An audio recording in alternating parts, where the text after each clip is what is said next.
Hey, what's happening, RVers? Chris up here at Avalon RV Center, and today I'm going to give you a quick video on 7 different steps that you can use to get your RV ready for the colder months and to put it into winter storage. So hey, let's go take a look. All right, RVers, step 1 of winterizing your RV for those colder months and getting into your winter storage. First, every RV is a little bit different, so you want to make sure you understand your RV. Go through your manual, make sure you understand how to winterize your specific unit because they are not all the same. The main gist that you want to do in your first step is get all of those water, or all of the water out of your water heater, your water lines, your water tanks. So you want to blow all of that water out of those lines and tanks so that you have no water in your unit. And then you want to go ahead and pump RV antifreeze into your tanks, into your water lines, and then also pour some down your traps. That way when you get into those, below freezing temperatures in those colder months, you're not going to have water freezing up in your hot water heater, your water tanks, or water lines. If you don't know how to do that, you can always go to your local service department or come up here at Avalon. We will winterize it for you and get it ready for winter storage. But main thing is getting all of that water out of the hot water heater, water tanks, water lines, so that in freezing months that water isn't going to freeze, expand, and then blow up inside of your water tank or blow your one of your water lines off of their connectors. So step 2 of getting your RV ready for those winter months, and this might be one of the more important steps, because if you do not check your seals and we have leaks on our roof, and maybe we cover it, maybe we don't cover it, but you go 4 or 5 months without looking at this RV and we got a leak in our roof, it's going to be a very bad upcoming camping season, because there's going to be some things in there you're going to need to fix, and it just turns into a whole ordeal you don't want to mess with. So step 2, get on your roof, check your seals around your cutouts, around your skylights, things like that, to make sure that we have no holes, no leaks, no water penetration going into our unit from the roof. It's going to be very important, especially once you cover it. If we have any freestanding water or anything up here that's getting into the roof, once we put a cover on it, it might just kind of multiply the effects, which is something we don't want to do. So jump on your roof, check your seals. If you see any seals that need replaced, go ahead and replace them, so that during those winter months you don't have water coming in through your seals and tearing your roof up, tearing your unit in from the inside out. So step 3, what you're going to want to do is come out to your RV.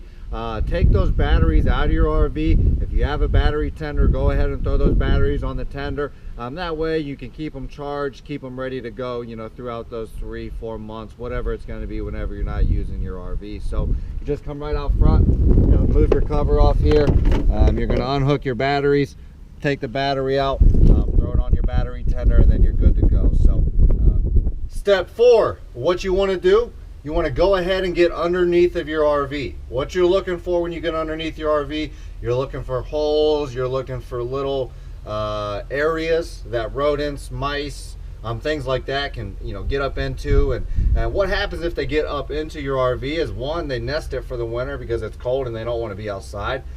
2, they'll start nibbling on your insulation, on your woodwork, on your water lines, and it just turns into a whole problem that you don't want to have. So to fix that, basically you want to go ahead, you want to get underneath your RV, look for those holes. If you find any holes, you want to shove that hole full of insulation, pack some insulation in there, and you can take duct tape or anything like that, cover up that hole so that things cannot get into it, and then you'll be good to go. So I'm gonna go check out underneath my RV.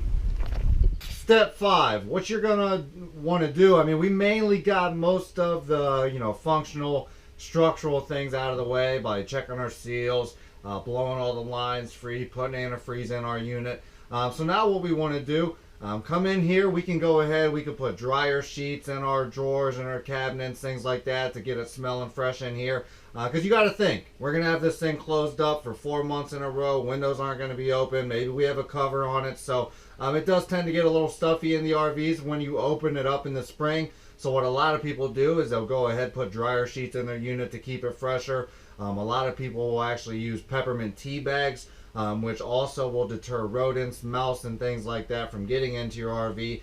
So if we didn't do a good job on covering up our holes and things like that, the peppermint tea bags can act as kind of a secondary deterrent to those rodents and mice, so they don't get into our unit and destroy everything in it. So dryer sheets, air fresheners, peppermint tea bags, go ahead, put those in your RV so that when you open up in the spring, it's nice and fresh for you.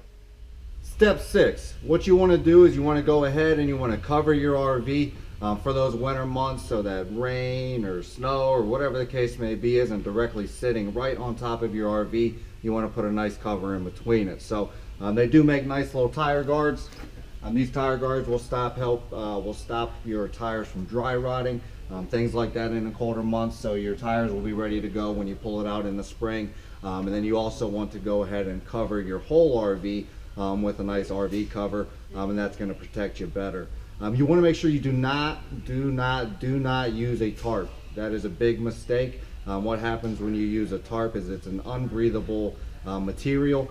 So if you tarp your RV, it will actually trap moisture inside there, and it will rot your roof out faster than if you just had it uncovered. So if you don't buy an actual real RV cover that's made for the winter months, that's a breathable RV cover, it's better for you to just simply leave it uncovered and go from there. So do not use any tarps. Make sure you cover your tires and cover your RV for those winter months to protect it a little longer, so that you're good to go in the spring season. All right, step 7, and this is the absolute most important step that you're going to go through in this whole process. You definitely want to make sure that you do not mess this up, because if you mess up step 7, things can get bad in springtime when you go to pull this thing out. So step 7, what you want to do, you want to make sure you do the MACARENA.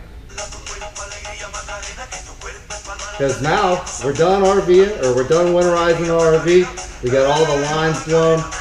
We got all the systems good to go. We got our RV covered. We're rodent proof.